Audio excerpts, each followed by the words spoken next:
पाकिस्तान 14 अगस्त को ही क्यों मनाता है स्वतंत्रता दिवस? भारत और पाकिस्तान एक साझा अतीत, लेकिन अलग अलग स्वतंत्रता दिवस की तारीखें। हर साल 15 अगस्त को भारत अपनी स्वतंत्रता का पर्व मनाता है, एक ऐसी आजादी जो करोड़ों भारतीयों के संघर्ष और बलिदान से मिली। वहीं पाकिस्तान हर साल 14 अगस्त को अपना स्वतंत्रता दिवस मनाता है।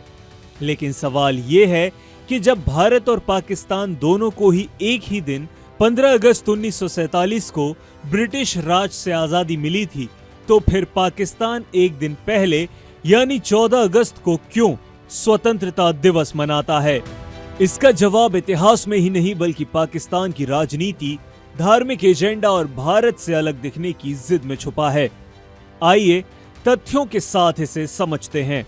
भारत और पाकिस्तान दोनों को मिली थी आजादी 15 अगस्त को। इंडियन इंडिपेंडेंस एक्ट 1947 के तहत ब्रिटिश संसद ने भारत और पाकिस्तान दोनों को 15 अगस्त 1947 से स्वतंत्र डोमिनियन राष्ट्र घोषित किया था। मोहम्मद अली जिन्ना ने भी 15 अगस्त को ही पाकिस्तान की आजादी की तारीख बताया था। उनके पहले रेडियो भाषण में यह साफ कहा गया था कि 15 अगस्त पाकिस्तान का स्वतंत्रता दिवस है।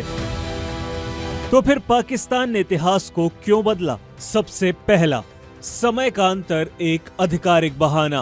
पाकिस्तान का दावा है कि उसके समय पीएसटी यानी पाकिस्तान स्टैंडर्ड टाइम और भारतीय समय आईएसटी यानी इंडियन स्टैंडर्ड टाइम में 30 मिनट का अंतर है। इसलिए भारत में जब 15 अगस्त की आधी रात को आजादी मिली, तो पाकिस्तान में वो 14 अगस्त की रात 11:30 बजे थी। इसलिए उन्होंने 14 अगस्त को आजादी का दिन मान लिया।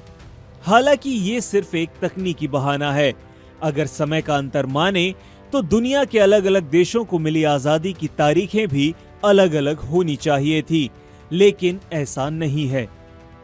दूसरा, लॉर्ड माउंटबेटन का शेड्यूल पाकिस्तान के लिए स्पेशल ट्रीटमेंट। कुछ इतिहासकार मानते हैं कि पाकिस्तान के 14 अगस्त को स्वतंत्रता दिवस मनाने का एक बड़ा कारण था ब्रिटिश वायसराय लॉर्ड माउंटबेटन का कार्यक्रम। क्योंकि वे चाहते थे कि पाकिस्तान और भारत दोनों के स्वतंत्रता समारोह में व्यक्तिगत रूप से शामिल हों, इसलिए 14 अगस्त 1947 को माउंटबेटन कराची पहुंचे, जहां उन्होंने पाकिस्तान के नेताओं को सत्ता सौंपी और फिर 15 अगस्त को वे दिल्ली लौटे और भारत के स्वतंत्रता समारोह में शामिल हुए। और इस तरह से पाकिस्तान ने केवल समारोह की तारीख को ही अपना स्वतंत्रता दिवस बना लिया।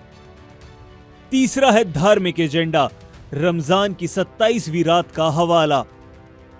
पाकिस्तान के धार्मिक नेताओं ने दावा किया कि 14 अगस्त 1947 की रात रमजान की 27वीं रात थी, जिसे इस्लाम में बेहद पवित्र माना जाता है, जिसे लैलत उल कद्र कहा जाता है। इसलिए इस दिन को आजादी से जोड़ दिया गया।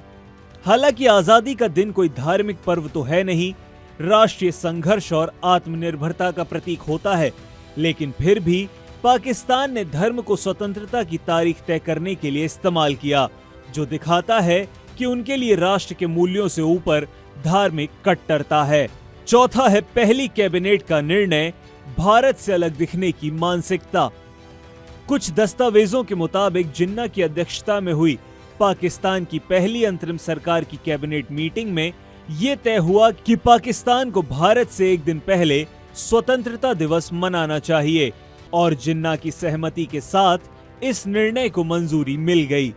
ये निर्णय तथ्य पर आधारित नहीं है, बल्कि सिर्फ भारत से अलग और पहले दिखने की मानसिकता का नतीजा था।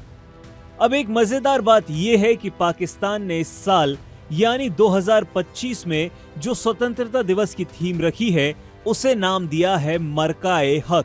और आपको शायद सुनकर हंसी भी आए, क्योंकि इस मरकाए हक का अर्थ होता है सत्य की लड़ाई। और जिस वक्त इसे पाकिस्तानी सरकार ने पेश किया होगा, उन्हें भी हंसी तो जरूर आई होगी, क्योंकि हकीकत में एक ऐसे देश के लिए जो आतंकवाद, धार्मिक कट्टरता और लोकतांत्रिक अस्थिरता का केंद्र है, वहां ये नारा किसी मजाक से कम नहीं है। पाकिस्तान का 14 अगस्त एक ऐतिहासिक भ्रम। कुल मिलाकर पाकिस्तान का 14 अगस्त को स्वतंत्रता दिवस मनाना कानूनी, ऐतिहासिक या तर्क संगत नहीं है, बल्कि एक राजनीतिक और धार्मिक रूप से गढ़ी गई कथा है। ये भारत से अलग दिखने की हड़बड़ी, औपचारिकता को इतिहास बना देने की प्रवृत्ति और धार्मिक एजेंडे से प्रेरित था। अगर आपको ये जानकारी अच्छी लगी हो तो हमारे चैनल को सब्सक्राइब करना ना भूलें।